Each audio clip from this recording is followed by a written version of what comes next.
Amigos de Ojo con la Vista, estamos con nuestra invitada especial del día, la doctora Diosmery Liriano, oftalmóloga, especialista en córnea y cirugía refractiva.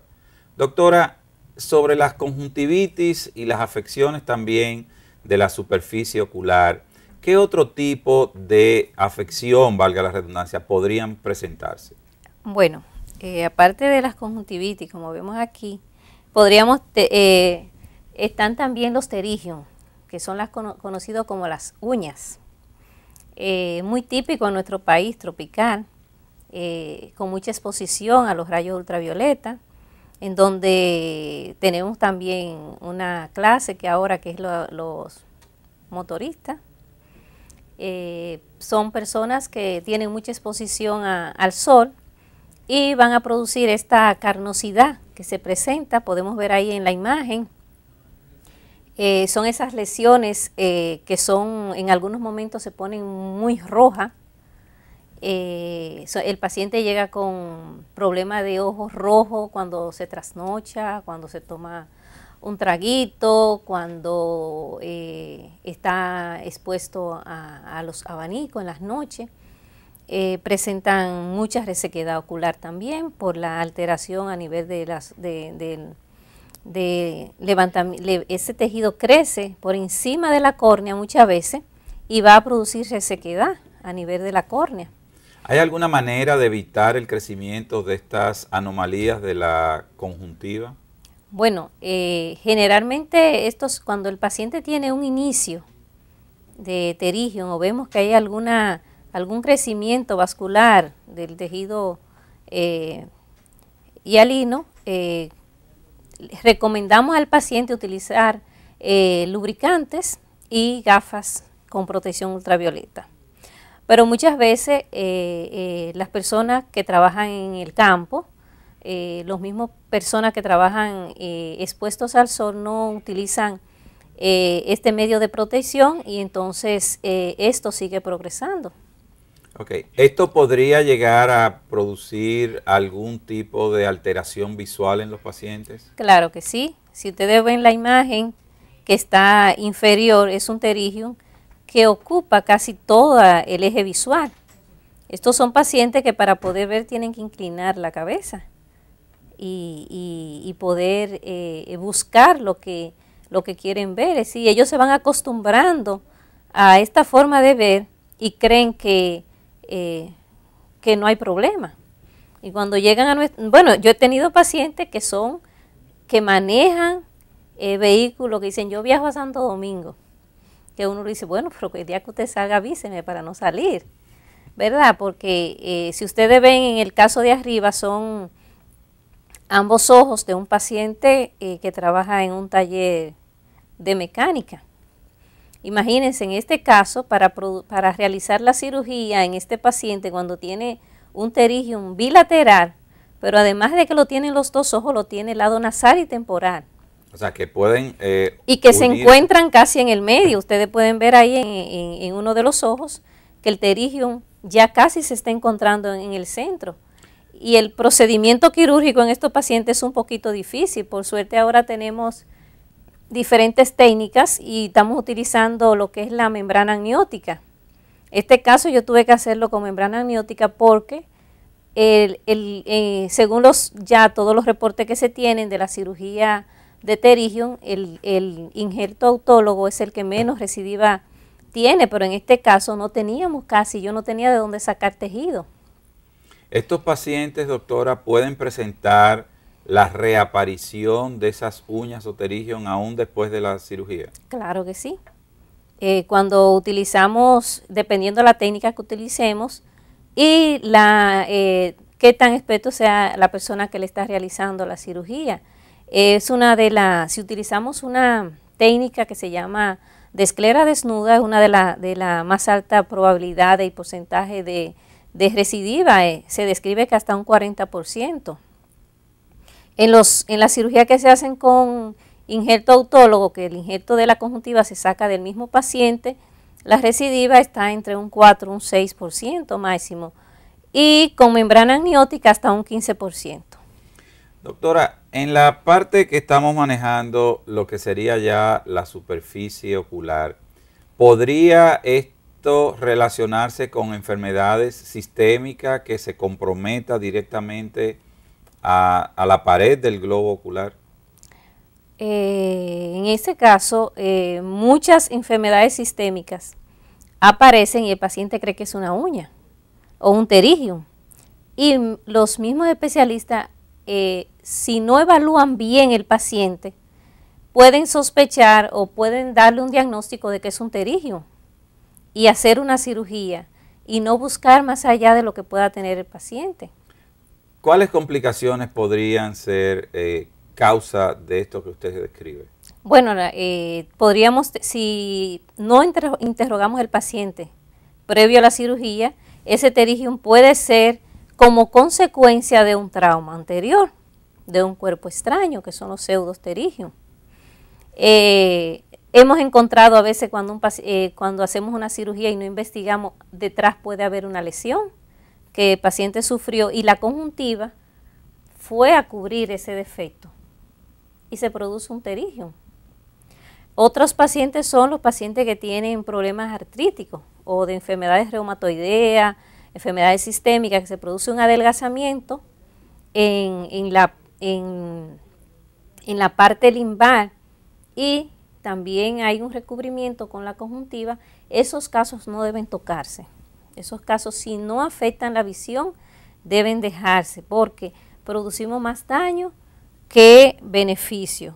Bueno, tengo unas imágenes luego que te voy a mostrar de unos pacientes que se les realizó cirugía de pterigium y tenían enfermedades reumatoideas.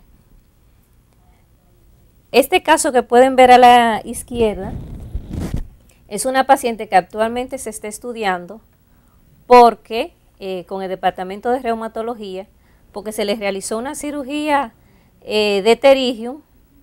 Secundario a esa cirugía se le hicieron como 3 o 4 procedimientos más y ustedes pueden ver el adelgazamiento que tiene esa esclera ahí, se ve esa parte marrón, que es ya lo que encontramos detrás de eso es la coroide.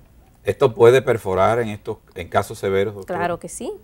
En estos casos hay que hacer un recubrimiento con esclera donante. Si ustedes ven la imagen de la derecha, son lesiones inflamatorias y son pacientes que tienen ya ahí un daño por una escleritis. ¿En qué consiste esta escleritis que usted ha descrito? Bueno, son procesos inflamatorios que se producen en la parte blanca del ojo, que es la esclera. Generalmente van acompañados de necrosis, podrían ir acompañados de necrosis. Hay otros que no, otros que son nodulares, pero cuando desaparece el nódulo dejan esta mancha marronosa en el ojo. Entonces el paciente, es bueno que el televidente sepa que si usted en algún momento se ve una lesión en uno de sus ojos, dolor articular, generalmente mujeres en edad de 30, 40, 50 años, deben acudir al oftalmólogo. ¿Podría esto debutar antes de las manifestaciones articulares que causen molestia o dolor en los pacientes? Sí, claro. Muchos pacientes van al oftalmólogo y son referidos al internista o al reumatólogo para investigar un proceso, una enfermedad reumatoidea o cualquier otro tipo de las enfermedades reumatológicas. ¿Con qué otra manifestación podrían estar asociados estos problemas de origen reumático en el ojo? Bueno, también pueden haber lesiones a nivel ocular, me pregunto. Ajá. Bueno, pueden estar asociadas con lesiones a nivel del limbo, de la córnea, alteraciones a nivel de la epitelización de la córnea, también en la retina, como ustedes manejan ese tipo de casos. Si esta escleritis es anterior, si es posterior, si es necrotizante, si no es necrotizante. Es decir, es una clasificación que va a envolver diferentes síntomas dolorosas. Cuando son posteriores pueden producir daño a nivel, lesiones a nivel macular y el paciente debutar por una alteración en la agudeza visual. ¿Podrían estos casos reumáticos de manera inicial asociarse con la resequedad que habíamos mencionado en los segmentos anteriores? Claro que sí, porque va a haber alteración de la producción de tanto del mucus como de la grasa. ¿Cómo se manejan estos casos ya que hay algún tipo de resequedad? ¿Se usan medicamentos específicos o esto va a ceder tan pronto el paciente esté siendo manejado por los reumatólogos? Bueno, lo primero es controlar la enfermedad, tratarla, y entonces nosotros nos encargamos de la alteración a nivel de la película lagrimal. Si el paciente presenta disminución en la producción de la lágrima, lo que tenemos que hacer es sellar el lugar por donde se va la lágrima, que son los puntos lagrimales. Si la calidad de lágrima, la cantidad de lágrima es suficiente, pero hay uno de los componentes de la lágrima que no está funcionando bien, entonces tenemos que ver cuál de esos componentes es que vamos a reponer. Por eso utilizamos diferentes tipos de lubricante y de medicamentos. Ok. Doctora, estos casos que están muy interesantes, lo de procesos reumáticos, y es muy común en la población estas alteraciones, ¿podrían tener complicaciones asociadas a otras subespecialidades dentro de la oftalmología? Sí. Los retinólogos deben tratar los pacientes cuando hay afectación a nivel de la retina, también los oculoplásticos, cuando hay alteración a nivel de los párpados. Estos casos de inflamación pueden causar un aumento de presión intraocular o la aparición de cataratas en casos severos. Sí. Cuando hay inflamaciones ya que ocupan o que afectan la coroide, puede haber celularidad, inflamación en el ojo, en la parte anterior del ojo. Cuando evaluamos ese ojo podemos ver células. Esas células pueden tapar los canales por donde circula el humor acuoso o el líquido del ojo, y al estar ocluido, entonces aumenta la presión intraocular. También este proceso inflamatorio va a producir iritis, pueden producir que el iris o la niña del ojo, como las personas lo conocen, se pegue al cristalino, produce una inflamación a nivel de las proteínas del cristalino y producen catarata. Doctora, en otro orden, sabemos que es muy frecuente que los pacientes puedan confundir algún tipo de sustancia e instilarlo, echarlo como gotas en los ojos. ¿Esto qué complicaciones podría tener en la superficie ocular que estamos tratando hoy en día? Bueno, las emergencias a nivel de hospitales también son muchas. En caso de las personas que utilizan gotas que tienen en la casa y no son gotas oftálmicas.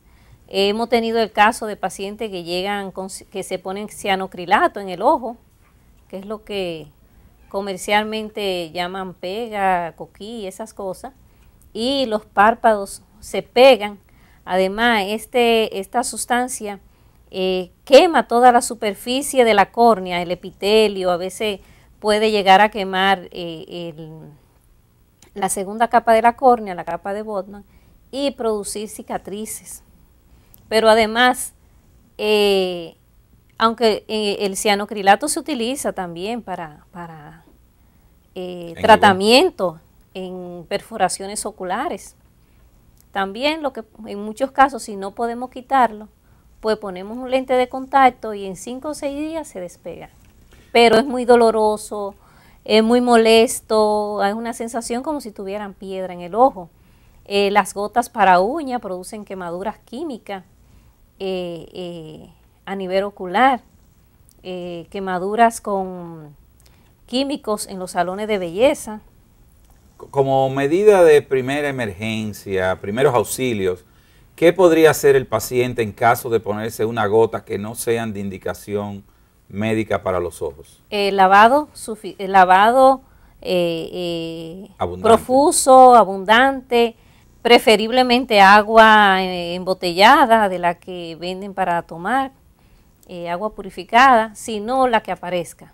Ok, interesante, doctora, y sobre todo estas medidas de primeros auxilios para los casos donde usted se puede poner accidentalmente una sustancia que no es de un uso oftalmológico. Amigos televidentes, no se muevan de sus asientos, en un parpadeo retornamos con ustedes.